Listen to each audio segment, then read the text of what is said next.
your client is on tape with the Secretary of State from the state of Georgia asking him to find him one more vote than he would need to win the state. That's not asking for a pause. He's asking for votes that he did not get in that election. He was asking for the Secretary of State to identify votes that were not counted properly and factor that in. And by the way, that discussion took place with dozens of people on a phone call with lawyers involved, and no one was suggesting doing anything illegal. And no one during that call said, Mr. President, that's beyond the bounds.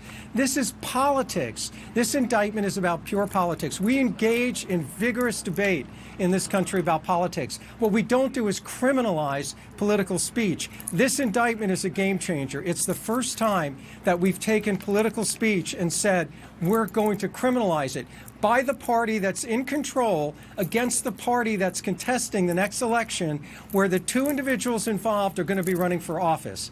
That is an incredible set of circumstances.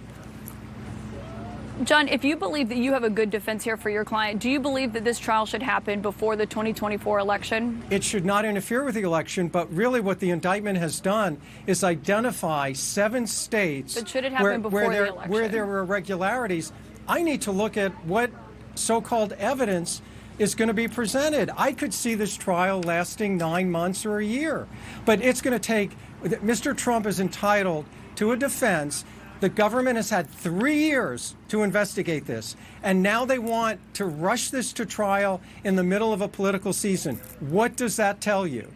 We deserve as much time as any American citizen to defend on these issues as anyone else. And for the government to have 3 years to do it and then expect us to do it in 3 weeks or 4 weeks is just ridiculous. Every single person in the United States is entitled to due process, including the former president. Okay, John.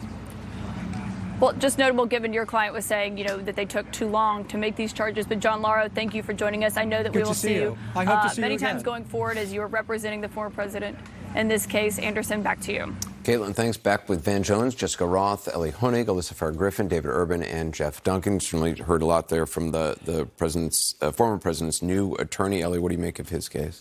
Interesting take. I'm unconvinced by the First Amendment argument, and here's why. Even if you take it as a given that the First Amendment is extremely broad, especially in the arena of political speech, it's simply not true that, to quote the lawyer just there, as he said, First Amendment protects all speech. That's not true.